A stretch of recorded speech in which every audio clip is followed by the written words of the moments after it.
नमस्कार,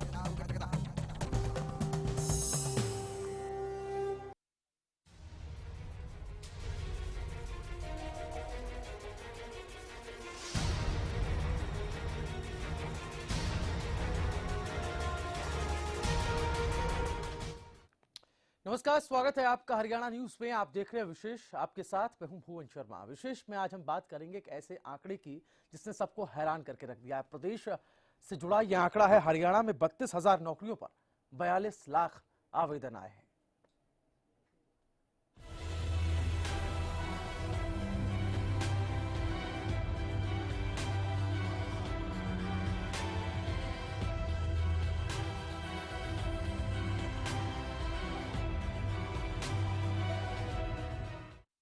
32,000 नौकरियों पर 42 लाख आवेदन। यह आंकड़ा अपने आप में बहुत कुछ कहता है, बहुत जगह इशारा करता है। इन इशारों को, इन चीजों को हम समझने की बारीकी से कोशिश करेंगे, क्योंकि हरियाणा में सरकारी नौकरियों में बंदरबाट हम सब और आपने देखी है पूर्व की सरकारों में, लेकिन क्या ये सुलझ पाएगी? और जिस तरह का आंकड़ा ये बढ़ता चला जा रहा है औसतन, अगर हम इसको निकालें तो वाकई में सरकार के लिए भी एक गंभीरता से सोचने की बात है।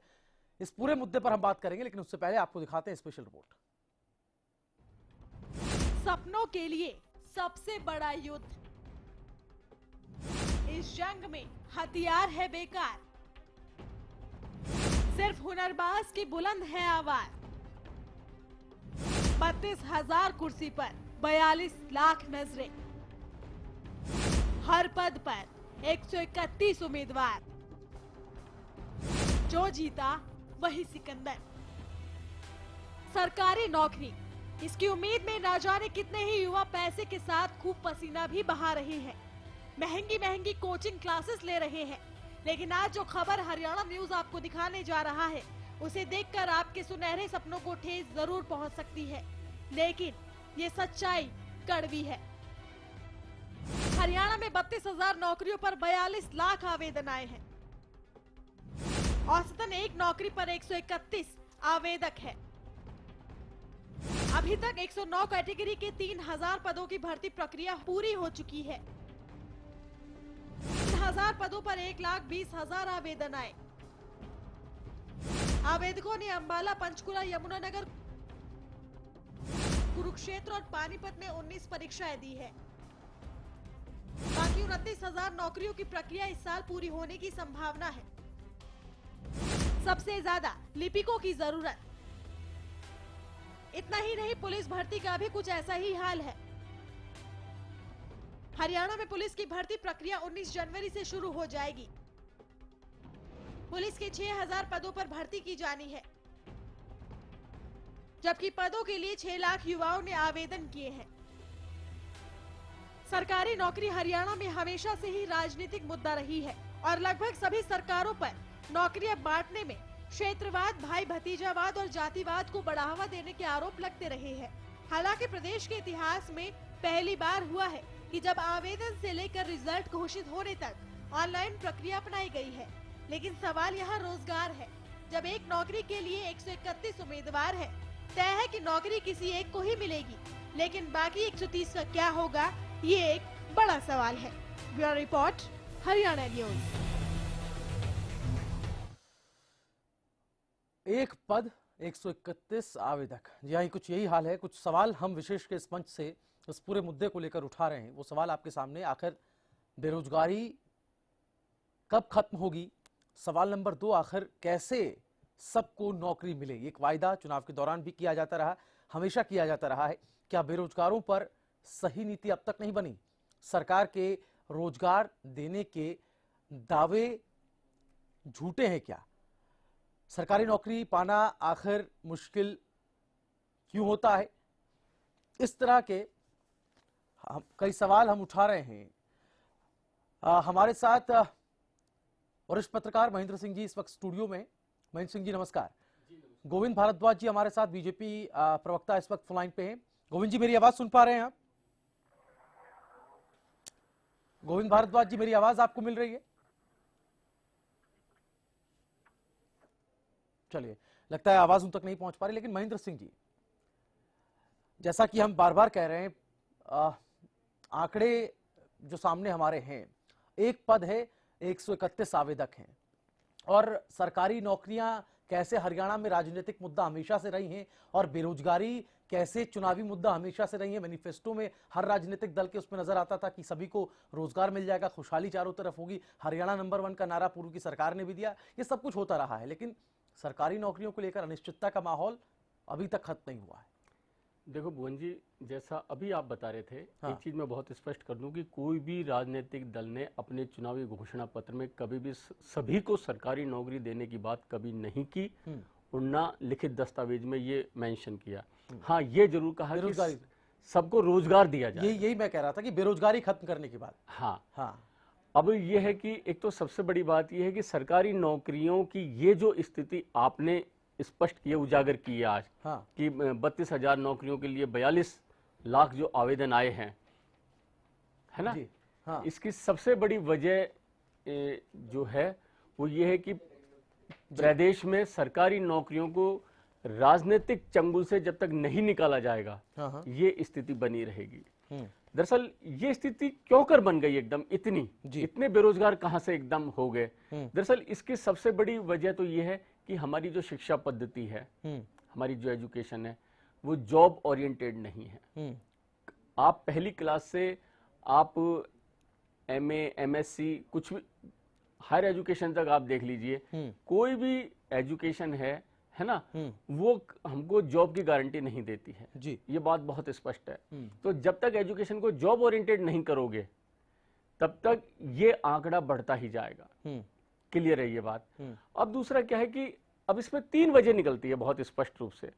एक तो ये है कि हमने आज तक जो हमारी जो पूंजी है और पूंजी की जो पावर है उसका हमने सही उपयोग नहीं किया है। दूसरा, जो हमने हमारे जो नवयुवक हैं उनको उद्यमशीलता की प्रेरणा आज तक नहीं दी।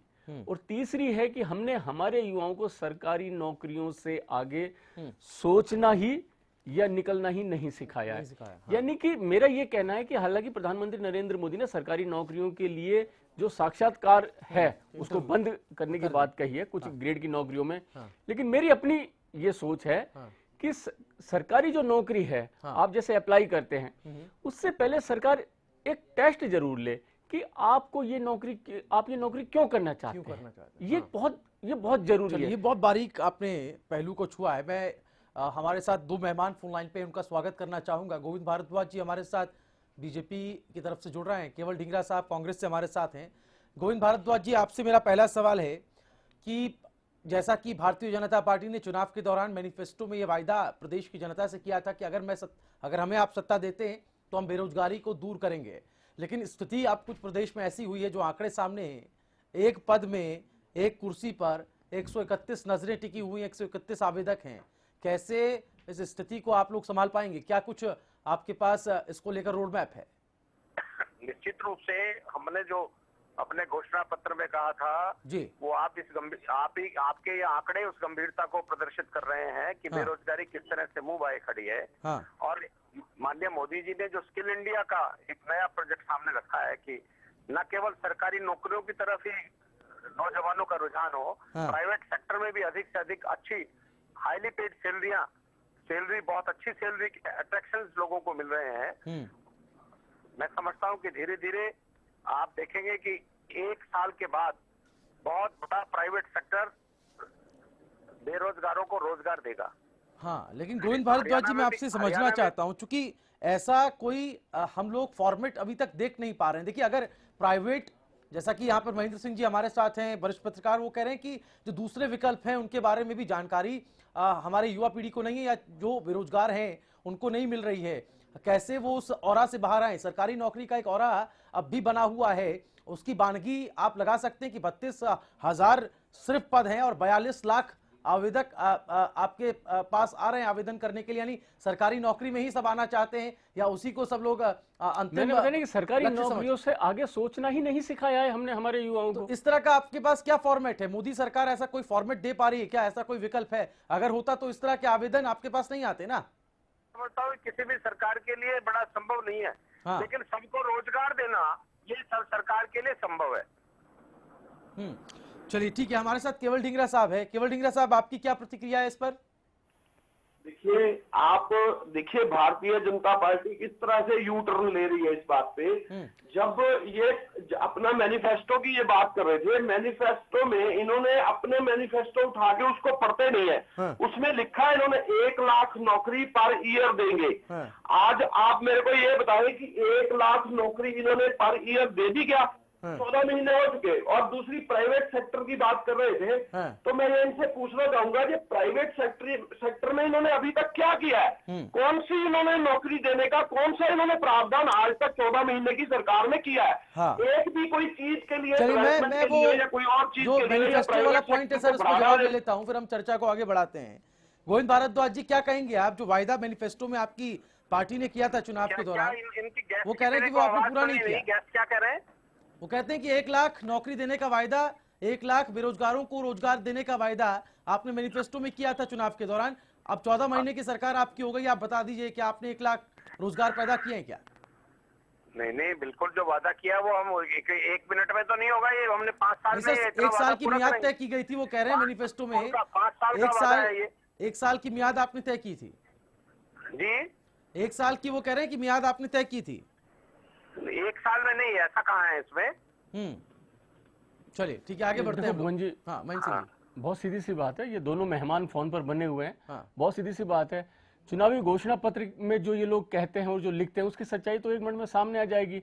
आप जितने भी राजनीतिक दल हैं उनके सभी के जो चुनावी घोषणा पत्र हैं उनको आप संवैधानिक दायरे में ले आइए। हाँ, ये हमेशा बात उठती रही है और ये सरकारों को ही करना है। हाँ। इन्हीं लोगों को करना है ये चीज, यानी कि आप जो कह रहे हैं आप उसको करिए। हाँ। और अब दूसरी बात है, ठीक है चीजें बहुत ज्यादा खराब हुई पड़ी थी, बहुत काम करने में दिक्कत आ रही है, बड़ी मुश्किल से रोड मैप बन रहा है, तमाम चीजें। ठीक है। मैं ये कहता हूं कि सरकारी नौकरी तो अपनी जगह है। अब युवाओं को रोज देखो, देश के निर्माण का काम अकेली सरकार के जिम्मे नहीं है, देश के हर आदमी के जिम्मे है।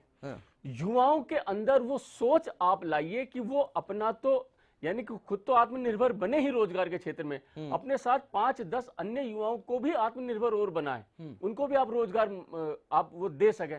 तो उस तरह का एक माहौल एक बनाया जाए, जो प्राइवेट सेक्टर हैं उनमें भी रोजगार सुनिश्चित किया जाए। 14 महीने प्रदेश के अंदर हो गए जी। मोदी सरकार को भी लंबा अरसा हो गया है सत्ता में आए हुए, केंद्र में एक ही पार्टी की सरकार दोनों तरफ है।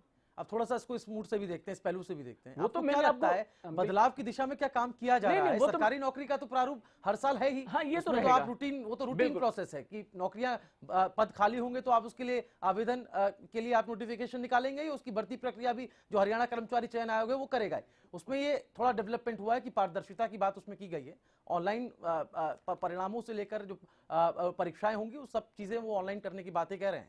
वो तो भुवन जी, मैंने आपको पहले ही आपको इससे पहले की कई डिबेटों में मैंने ये बात कह दी थी। हाँ। कि सरकार बातों को कर ज्यादा रही। हाँ। यानी कि बातें बहुत ज्यादा कर रही है, काम उस हिसाब से नहीं हो रहे हैं। हाँ। यानी कि जिस काम की दरकार है, लोगों को जरूरत है, हाँ। वो काम नहीं हो रहे किसी भी क्षेत्र के अंदर, चाहे रोजगार ले लो, सरकारी नौकरियां ले लो, हाँ। और दूसरे क्षेत्र ले लो। हाँ। मैं फिर कह रहा हूं एक बात कि जो ये प्रधानमंत्री नरेंद्र मोदी ने जो स्किल इंडिया का जो ये योजना लेकर आए हैं, हाँ। इसको अगर देश में बेरोजगारी को खत्म करना है, देश के निर्माण का काम करना है मजबूती के साथ, हाँ। सही तरीके से करना है, हाँ। तो स्किल इंडिया के काम की महत्ता को समझना होगा सरकारों को, प्रदेश सरकारों को। हाँ। और युवाओं के लिए एक रोजगार मुहैया कराने की दिशा में पूरी ईमानदारी के साथ आगे बढ़ना होगा। चलिए ठीक है, ये स्किल इंडिया पैदा करना होगा। स्किल इंडिया के संदर्भ में भी हम बात करेंगे, लेकिन ये बहुत चौंकाने वाला आंकड़ा जब हमारे सामने है कि 32,000 ही पद हैं और 42 लाख, इतने बड़ी संख्या में अगर हमारे प्रदेश के युवा और जो बेरोजगार जिनको कह लीजिए, जिनके पास रोजगार नहीं है, अगर वो सरकारी नौकरी की तरफ उनका रुझान होता है तो बहुत उम्मीदें भी उनकी होती हैं, लेकिन क्या ये सबकी उम्मीदें पूरी हो पाना संभव है? ऐसा भी नहीं है।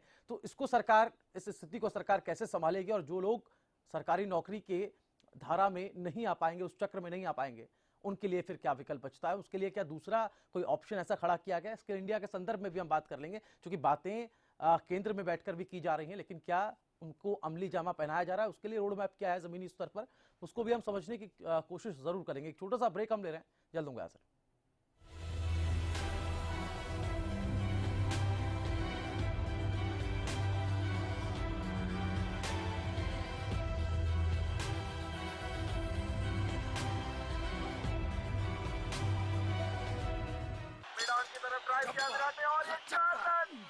एक इम्पोर्टेंट मैसेज, अगर आप क्रिकेट के फैन हैं तो जल्द से जल्द सेट टॉप बॉक्स लगवा लीजिए। क्यों भाई? क्योंकि सेट टॉप बॉक्स लगवाने की आखिरी तारीख निकल चुकी है। तो अब क्रिकेट कभी भी बंद हो सकता है। क्रिकेट बंद? क्या बोल रहा है तू? अरे क्रिकेट बिना जिंदगी कैसे कटेगी भाई? अब ये भी बता दे सेट टॉप बॉक्स कौन सा लगाना है? भाई सिंपल है, सेट टॉप बॉक्स मतलब डिश टीवी, क्योंकि डिश टीवी ही 10 करोड़ लोगों की पसंद है। इंडिया का सबसे भरोसेमंद डीटीएच ब्रांड भी यही है। और हाँ, अब डिश टीवी के साथ अपना मनोरंजन खुद चुनिए। पैक सिर्फ 99 रुपए से शुरू। सेट टॉप बॉक्स मतलब डिश टीवी। हरियाणा फ्रेश शुद्ध घी का नाम बड़ा, शुद्धता की कसौटी पर खरा, घर के घी जैसा स्वाद मन भाए, जो भी खाए तंदुरुस्ती पाए। हरियाणा फ्रेश एगबाग शुद्ध घी, स्वाद घर के घी जैसा। हरियाणा फ्रेश शुद्ध घी। सरकारी नौकरी मिलती नहीं या आप लेते नहीं, बेरोजगार रहने के दो कारण हैं। या तो आप कोशिश नहीं कर रहे या आपकी दिशा गलत है। सरकारी नौकरी कैसे पाई जा सकती है, देखिए हमारा खास कार्यक्रम कैसे पाएं सरकारी नौकरी, हर रोज दोपहर 2:30 बजे।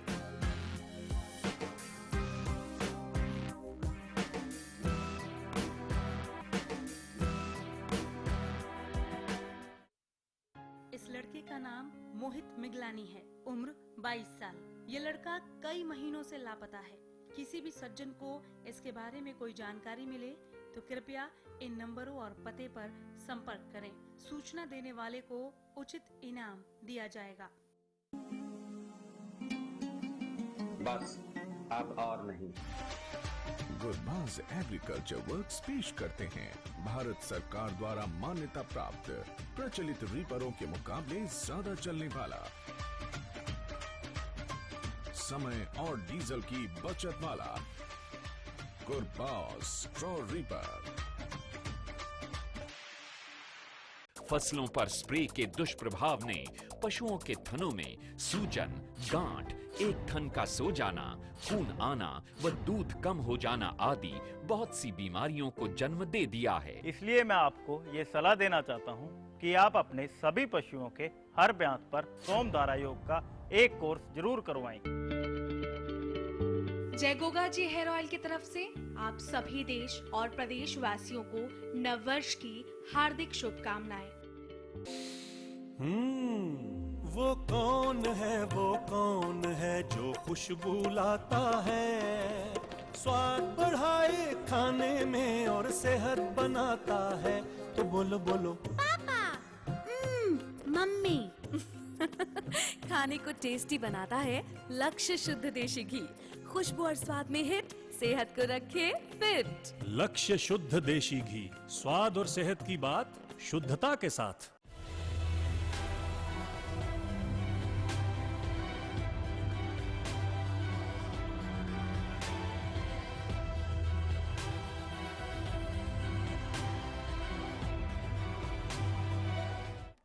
ब्रेक के बाद विशेष में आपका एक बार फिर स्वागत है। विशेष में हम बात कर रहे हैं उस आंकड़े की जिसने सबको चौंका कर रख दिया है।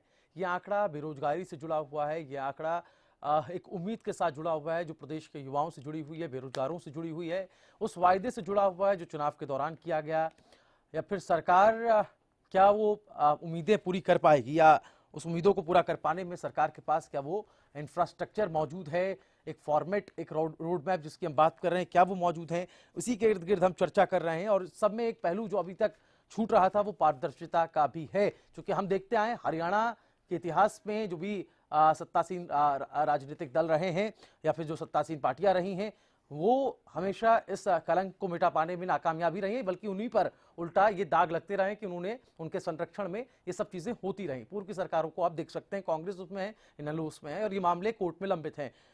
महेंद्र सिंह जी, क्या कहेंगे आप? देखो, बात बहुत सीधी सी, बड़ी एकदम चिंताजनक बात है ये। यानी कि जो मंत्री अपने मुख्यमंत्री के साथ 10 साल तक कैबिनेट का सदस्य रहता है, वही मंत्री आखिर के सालों में जाकर या सत्ता से बाहर आने के बाद अपने ही मुख्यमंत्री पर सरकारी नौकरियों में भेदभाव का आरोप लगा देता है। ये सब क्या है? ये राजनीतिक मंशा है आपकी कि मेरे क्षेत्र के साथ भेदभाव हुआ है, पर मुख्यमंत्री अपने क्षेत्र के युवाओं को सबसे अधिक नौकरी देंगे। तो जैसा कि मैंने इस डिबेट के प्रारंभ में आपको बताया था कि हरियाणा एक ऐसा प्रदेश है जहां पर सरकारी नौकरी राजनीतिक पहुंच के जरिए प्राप्त करने की कोशिश सबसे अधिक की जाती है। जो युवा हैं वो अपनी योग्यता को ही नहीं पहचान पाते हैं, इधर वैकेंसी निकली, इधर वो पहले अपना राजनीतिक जुगाड़ ढूंढते हैं कि कहां किससे क्या तार भिड़ाया जाए। ये तब होता है जब आप उसको मौका देते हैं, आप स्पेस देते हैं। उनको पता है ना कि ये चीज इसी से मिलेगी, तो इसी वजह से वो सारी विवादों में आ जाती है। फिर जितनी भी सरकारी नौकरियों के लिए परीक्षाएं होती है, लिखित परीक्षा हो या मौखिक परीक्षा हो, सरकार यह सुनिश्चित करे कि एक भी परीक्षा कोर्ट में नहीं जाएगी, विवादों में नहीं आएगी, किसी भी तरह का भ्रष्टाचार का आरोप नहीं लगेगा। ये काम सरकार का है, ये गारंटी दे सरकार समाज को, देश के युवाओं को, तब आप देखिए लोगों का हौसला बढ़ेगा। ये क्या कि आपने लिखित परीक्षा सरकारी नौकरी की आपने स्टार्ट किया और वो विवादों में पहले आ जाती है। तो एक एक चीज क्लियर होनी चाहिए। फिर दोहरे मापदंडों को आपको छोड़ना होगा।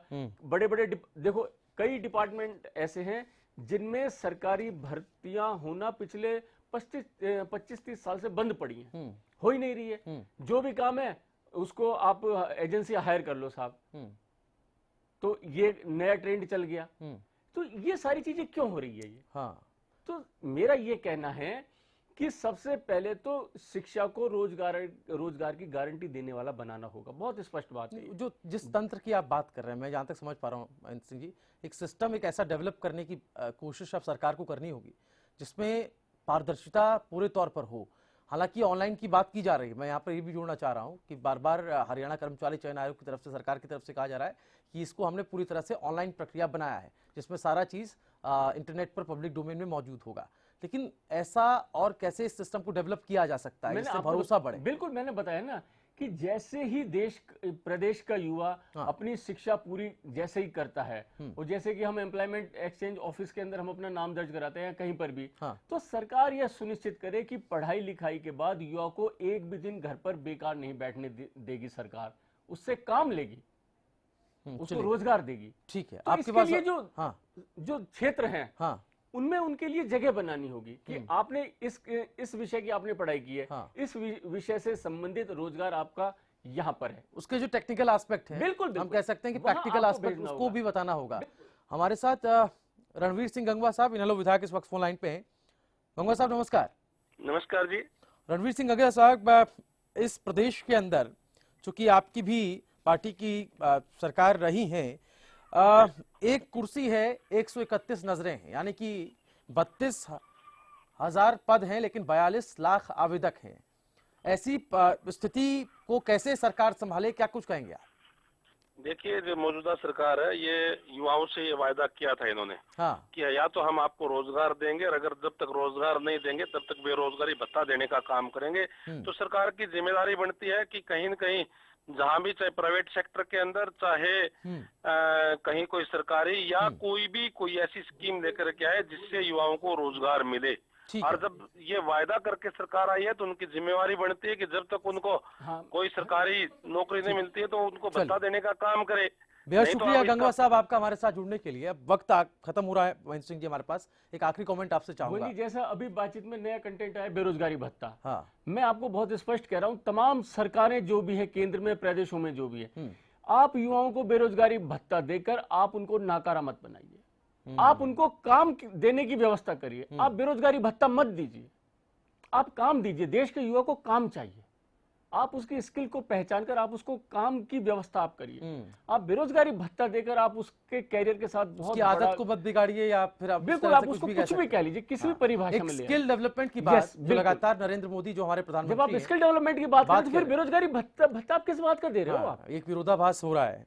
चलिए, बहुत शुक्रिया महेंद्र सिंह जी आपका। ये आखिर में बहुत अच्छा कंटेंट हमारे पास निकल करके आया कि जो बेरोजगारी भत्ता है, कहीं ना कहीं जो पुरानी नीतियां हैं, पुरानी रीतियां हैं, उस पर पुनर्विचार की जरूरत है, उनको दोबारा से गढ़ने की जरूरत है। एक नए नीति की, एक नई रीति की जरूरत है। सरकार अगर इस बात पर कोशिश करेगी तो जरूर कामयाबी मिलती हुई नजर आएगी। कुछ तकनीकी पहलू थे जिन पर हमने आज चर्चा की है। फिलहाल विशेष में इतना ही, लेकिन हरियाणा न्यूज पर खबरों का सिलसिला लगातार जारी है। नमस्कार।